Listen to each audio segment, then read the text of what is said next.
So this book that I have in my hand is a directory of everybody who had an email address in 1982. Actually, it's deceptively large.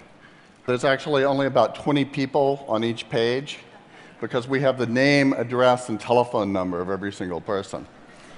And in fact, everybody's listed twice because it's sorted once by name and once by email address. Obviously, a very small community. There were only 2 other Dannys on the internet then. I knew them both. We didn't all know each other, but we all kind of trusted each other. And that basic feeling of trust sort of permeated the whole network. And there was a real sense that we could depend on each other to do things. So just to give you an idea of the level of trust in this community, let me tell you what it was like to register a domain name in the early days. Now, it just so happened that I got to register the 3rd domain name on the internet. So I could have anything I wanted other than bbn.com and symbolics.com. So I picked think.com, but then I thought, you know, there's a lot of really interesting names out there. Maybe I should register a few extras, just in case. And then I thought, nah, that wouldn't be very nice.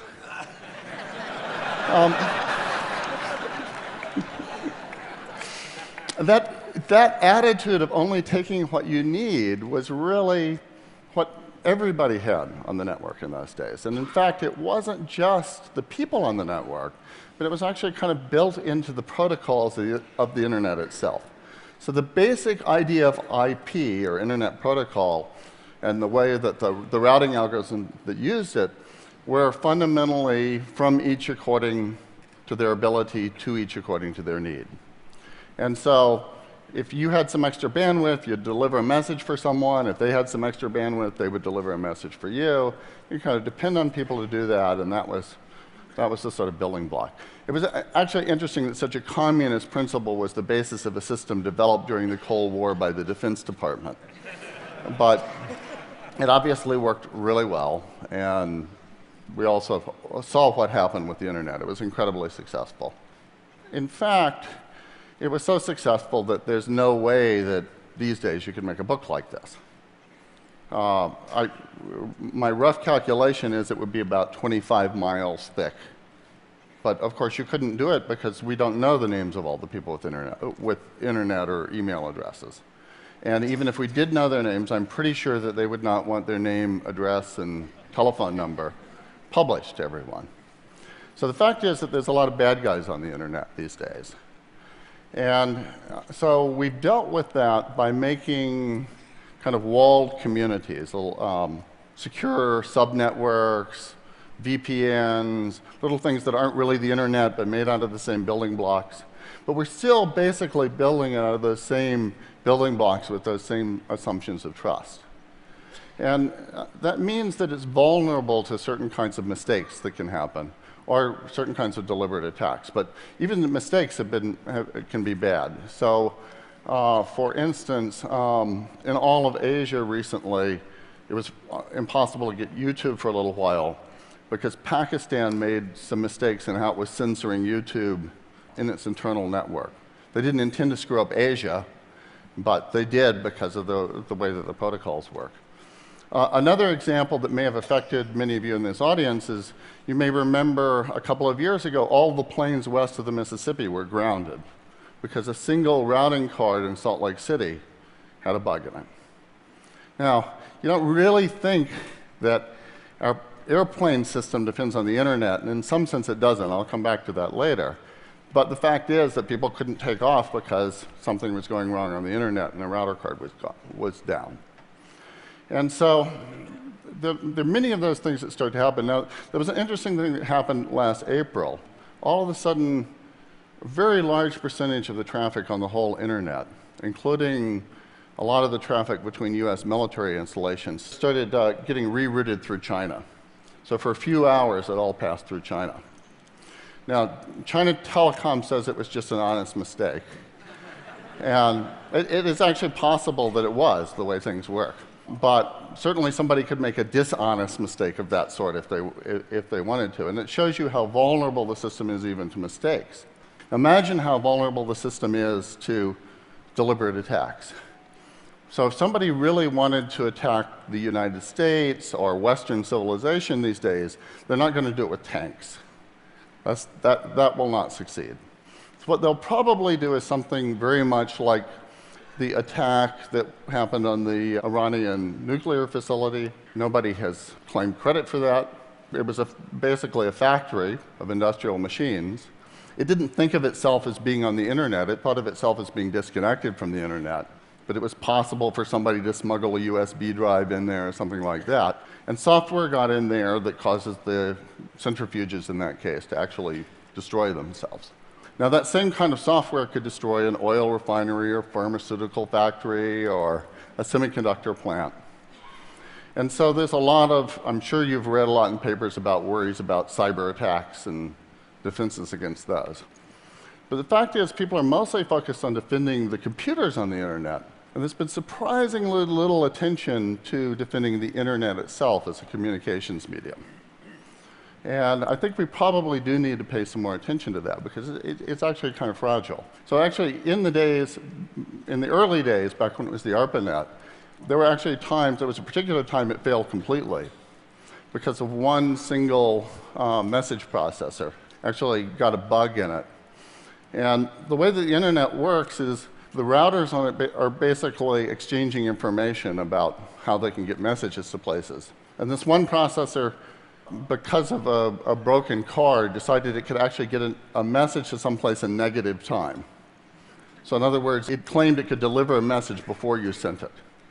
So of course, the fastest way to get a message to anywhere was to send it to this guy, who would send it back in time and get it there super early. So every message in the internet started getting switched through this one node, and of course that clogged everything up, everything started breaking.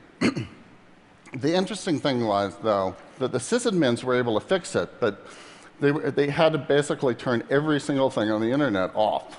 Now, of course, you couldn't do that today. I mean, everything off. It's like, you know, the service call you get from the cable company, except for the whole world.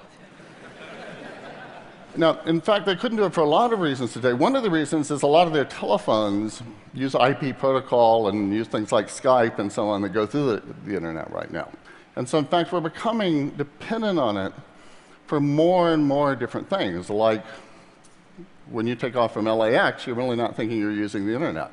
When you pump gas, you really don't think you're using the internet. And what's happening increasingly, though, is these systems are beginning to use the internet. Most of them aren't based on the internet yet, but they're starting to use the internet for service functions, for administrative functions. And so if you take something like the cell phone system, which is still relatively independent of the internet for the most part, internet pieces are beginning to sneak into it in terms of some of the control and administrative functions. And it's so tempting to use these same building blocks because they work so well, they're cheap, they're repeated, and so on. So all of our systems, more and more, are starting to use the same technology and starting to depend on this technology. And so even a modern rocket ship these days actually uses internet protocol to talk from one end of the rocket ship to the other. And that's crazy. It was never designed to do things like that. So we've built this system where we understand all of the parts of it, but we're using it in a very, very different way than we expected to use it. And it's gotten a very, very different scale than it was designed for. And in fact, nobody really exactly understands all the things it's being used for right now. It's turning into one of these big emergent systems like the financial system, where we've designed all the parts, but nobody really exactly understands how it operates and all the little details of it and what kinds of emergent behaviors it can have.